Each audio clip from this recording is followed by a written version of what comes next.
गांधी के साथ आपको बैठना पड़ रहा है मजबूरी में, यात्रा एक साथ नहीं निकलती। अखिलेश जी बोलते हैं कि ना हमें बीजेपी बुलाती है ना हमें कांग्रेस बुलाती है, हम तो अपना पीडीए यात्रा खुद करेंगे।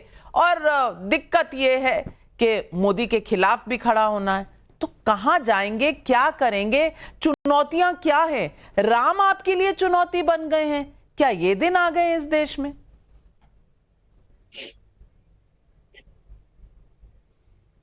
बिल्कुल नविका जी, बहुत धन्यवाद आपके साथ पुनः डिबेट में आने के लिए।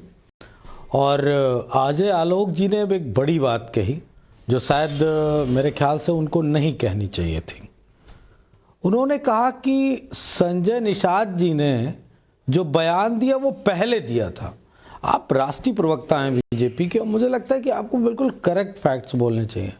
मैं बता रहा हूं, उन्होंने मंत्री रहते हुए ये बयान दिया था, कैबिनेट मंत्री इन योगी आदित्यनाथ गवर्नमेंट, उत्तर प्रदेश पार्ट में रहने से सूरत सीरत। अगर आप भी अभी नहीं समझ पाए तो अलग बात है। अभी रुको, अरे रुक जा भाई, अभी आप बोल लेना, थोड़ा सा धैर्य धीरज धरो। हमें मालूम है कि आप बड़े विद्वान हो, जेडीयू ने बहुत सिखाया पढ़ाया है आपको, अब यहाँ पे थोड़ा सा कम हो गया ज्ञान आपका।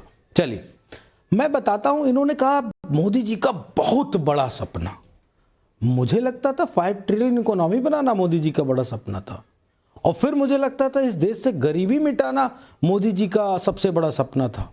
और मुझे ये महसूस होता था नविका जी, लगातार अंत्योदय, क्योंकि किसी भी राष्ट्र का अंतिम व्यक्ति जब डेवलप कर जाता है तब वो देश तरक्की करता है। राम मंदिर तो नितांत आस्था का विषय है और निजी विषय है। देश के प्रधानमंत्री आरएसएस के प्रधानमंत्री थोड़ी नहीं है, पूरे देश के प्रधानमंत्री हैं।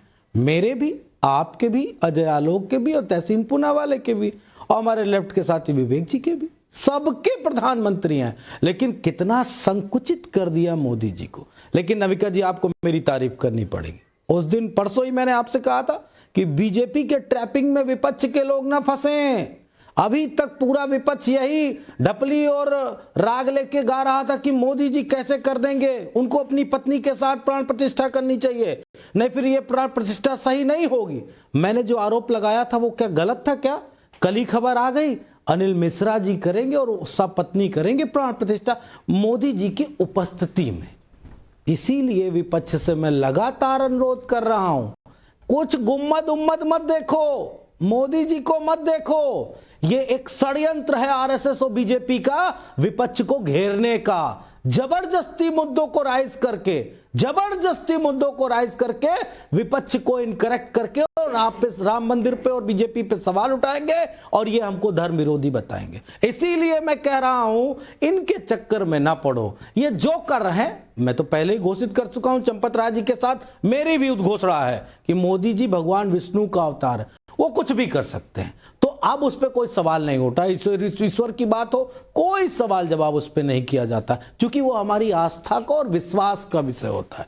इसी तरह मैं शायद अजय आलोक जी को, मोदी जी सुनेंगे तो बात को फटकार भी लगाएंगे कि मेरा सपना भारत को विश्व गुरु बनाने का, और तुम मेरी सबसे बड़ी बात राम मंदिर पे ही टिक गए।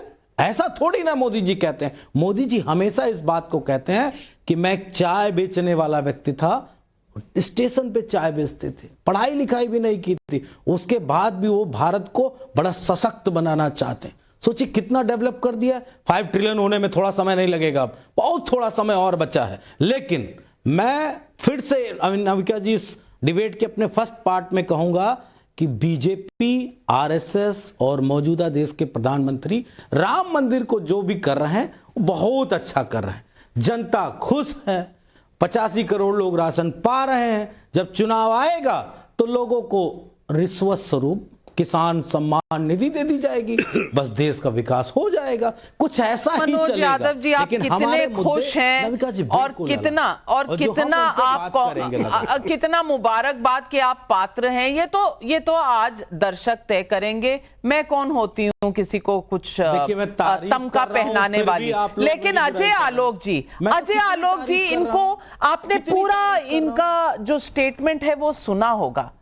कहीं पर भी राम की श्रद्धा अगर आपको नजर आई हो तो बता दें, मुझे नहीं नजर आई। जो नजर आ रहा है कि पॉइंट कैसे स्कोर किया जाए, मोदी जी को नीचे कैसे दिखाया जाए, चाहे वो इकोनॉमी हो, चाहे वो किसान हो, चाहे वो कौन प्राण प्रतिष्ठा किस विधि विधान से करे, नीचा कैसे दिखाया जाए, नीचा कैसे दिखाया जाए, यही एक कंपटीशन सा हो गया है। क्यों अजय आलोक जी?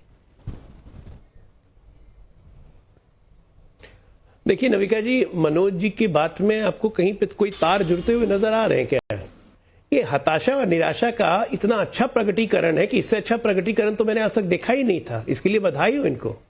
मोदी जी देश को विश्व गुरु भी बनाना चाहते हैं, मोदी जी 5 ट्रिलियन इकोनॉमी भी कर देंगे और उसके बाद मोदी जी रिश्वत भी दे देंगे। किसान सम्मान निधि, मतलब इतने साल से जो किसान सम्मान निधि चल रही है वो रिश्वत है। 80 करोड़ लोगों का राशन इनको रिश्वत लगता है। उसके बाद चुनाव भी हम जीत जाएंगे। राम मंदिर बड़ा अच्छा कर रहे हैं, मोदी जी पूजा नहीं करेंगे। अरे भाई साहब, अनिल मिश्रा जजमान पहले जजमान आज से नहीं है, थोड़ा सा इतिहास पढ़ लिया कीजिए। अनिल मिश्रा पहले जजमान है, इसलिए वही करते हैं, इसलिए वो पूजा कल से कर रहे हैं। इसमें कौन सी नई बात आपने बताई? विपक्ष को आप बोल रहे हैं ट्रैप में मत फंसो। अरे कौन से ट्रैप में? अगर मंदिर जाना ट्रैप में फंसना है, यही आपकी मानसिकता है कि राम मंदिर जाके हम ट्रैप में फंसेंगे, जय हो प्रभु। कभी मत जाइएगा मथुरा। अखिलेश को ही बोल दीजिएगा, अखिलेश जी को ही बोल दीजिएगा कि जो बोलते थे ना कि कृष्ण की मंदिर में मूर्ति बनवाएंगे सफाई में, नहीं बनवाने, फिर से ट्रैप में फंस जाएंगे। मंदिर जाना ट्रैप में फंसना है। ऐसी मानसिकता के कारण 500 साल तक हनुमान जी कह रहा हूं, भगवान श्री प्रभु श्री राम को आप लोगों ने झोपड़ी में रखा, ऐसे ऐसे लोगों की मानसिकता के कारण।